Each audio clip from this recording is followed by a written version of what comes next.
This is inevitable, as Cavaliers Insider now reports that there is some talk surrounding DeAndre Hunter in the starting lineup in replace of Max Strus at the starting small forward position. Here to break down my honest thoughts, my opinion, and the likelihood of this happening here today on Cavs Digest. Thank you guys so much for joining me today. I'm Matt Palangi. Before we get started, go ahead and like this video first of all and subscribe. Both are totally free, and you get to stay updated with everything that is happening with the Cavs, whether it's fun videos, whether it's rumors, whether it's opinions, reports, literally everything related to the Cavs here at Cavs Digest on YouTube. Let's talk about this because today's video is specifically surrounding a video that Darius covered kind of recently, just around a month ago, I believe, talking about DeAndre Hunter's true impact. But now I'm here to talk about how there is talk surrounding DeAndre Hunter's true value into the starting lineup for the Cavaliers and the likelihood of him ending up in the starting lineup for the Cavaliers.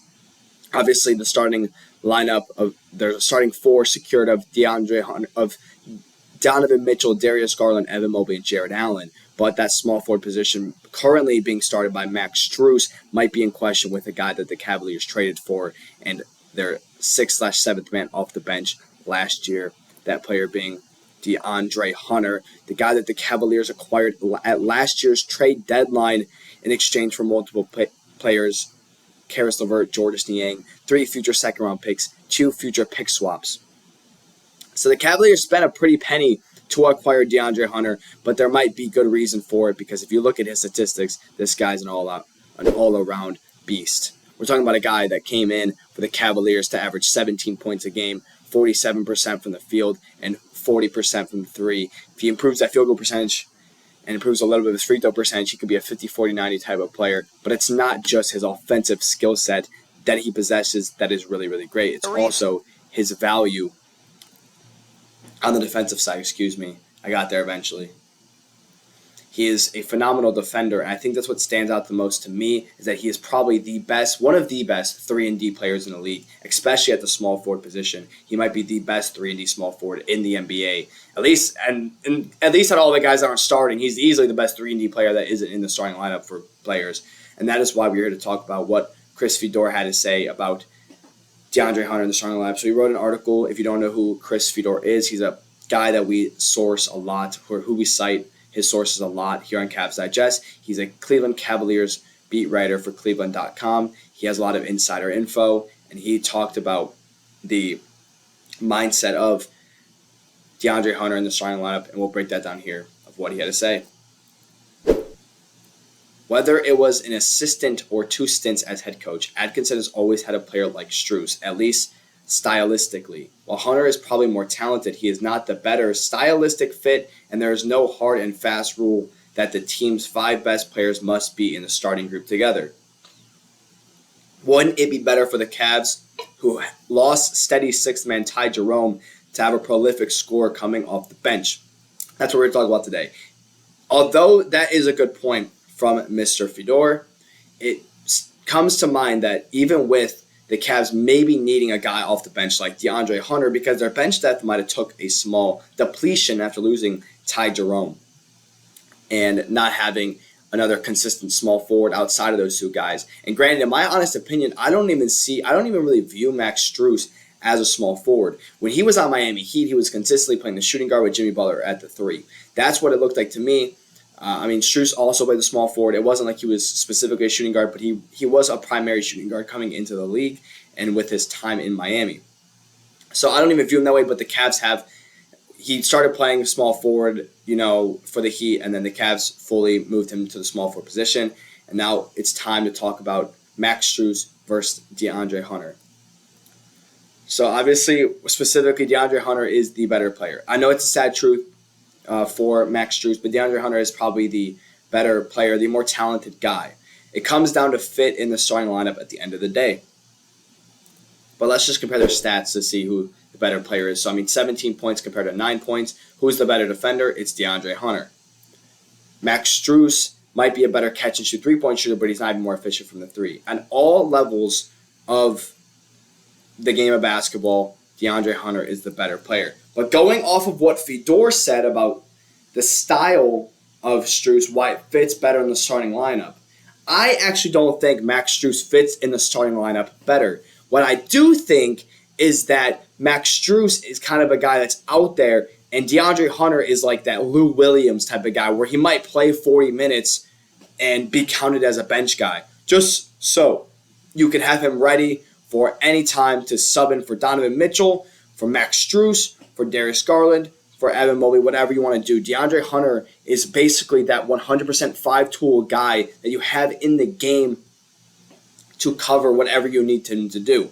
Yes, he's better. Yes, but you don't always need the better guy starting, and this has been a big thing when you saw the history of Lou Williams, who won multiple Sixth Man of the Year awards, and Montrezl Harrell, who was also paired with Lou Williams on the Los Angeles Clippers during the bubble years, if you guys remember that. Although Lou Williams might have been better than whoever the Clippers had at shooting guard, Lou Williams would not start because he'd be able to come in and go for 40 minutes anyways. You don't always need the best guys in your starting lineup. You just need to play the minutes correctly. And that's the biggest thing, because you saw in the minutes per game, yes, those stats from DeAndre Hunter also counts towards his time in Atlanta, but DeAndre Hunter played more minutes than Strus anyways. Strus is kind of just there in the starting lineup. Of course, he's not there doing nothing, but he is kind of just there in the starting lineup. It's not like he's better than DeAndre Hunter. So continuing on Max Strus here, I have a couple comments on him. So we've talked highly of DeAndre Hunter. I will say one big thing. I was very impressed by his game in the Indiana series until the Cavaliers elimination game in Game 5. In that game alone, he was 8 for 12. Up to that point, he played phenomenal in that game. He looked very, very good across a lot of the series against Indiana until Game 5, which is where my biggest concern is. Strus has a lot of heart, but he also called out Boston at one point. I think it was earlier this year. He called out Boston and after he called out Boston out loud, he proceeded to have a bad stint of games, like 3 games in a row where he was bad, right? I think he needs to learn to, he has bad timing, and that's a video I've been hinting at. We'll talk about bad timing, but I think Strus does have a good leadership mindset, but he's very unlucky, and I'll show you here. Very similar fashion yesterday. A group text message was sent out to every single Cavalier player from Max Strus. Strus said simply, if you don't believe, then don't show up for work. Strus said this morning that he doesn't think the group is done. Thompson telling me that he just wants every single guy to star in their role tonight more. I'm sure you guys remember that. The Game 5 elimination against the Indiana Pacers. Before the Game 5 elimination at home against the Indiana Pacers, Max Strus sent out a text message giving his honest thoughts, and then he proceeded to shoot, 0 for 8, 0 for 9. He had a really, really bad game, and as I said, again, same thing, he called out Boston earlier in the season and proceeded to play very, very poorly at 3 games in a row after he called out Boston. It's the same thing. I think Strus may need to quiet down a little bit. I don't mind him sending out a text message to players, but we're talking about a role player. I would love to see that from a guy that you know what I'm saying? I mean, I love to see the energy of him being like, guys, we have this fight left. Don't show up if you're not going to show up to play, right? And then he proceeded to be one of the biggest reasons they lose. It's stuff like that, right? Worry about yourself, Max Strus, because I think that this guy, his play style is very, very good for Cleveland. I think it's very, very good for any NBA team. I just think Max Strus needs to be consistent when it comes to the shooting. I would love him to be a 40% three-point shooter, but at the end of the day, it comes down to playing the minutes properly, and if Kenny Atkinson and, Koby Altman, Mike Gansey totally believe that having Max Strus in the starting lineup and playing less minutes than DeAndre Hunter makes sense. I think a lot of you guys tend to not understand, no offense to anyone, tend to not understand that DeAndre Hunter doesn't need to be a starter. My honest opinion is I think the bench depth is really, really bad without DeAndre Hunter. But I wouldn't say really bad, but I don't want to see Merrill, Lonzo, Strus, Larry Nance, and we really don't even have a backup center, so I guess I don't even know. Dean Wade at the 4 and then Larry Nance at the backup 5. I don't like that lineup at all. Of course, those guys won't be in the game at the same time, but I think having Strus and Hunter flip-flop at the small forward position is very, very good for Cleveland. But that's it. Comment down below what you guys think. Should DeAndre Hunter be in the starting lineup? I think he's a very, very good player. I think he's an absolute beast. I just think that maybe playing the minutes correctly is a better option than just throwing him in the starting lineup, because you might need that bench depth from DeAndre Hunter. But also, we might want to see Strus off the bench, because maybe him off the bench is a better player anyways than him in the starting lineup.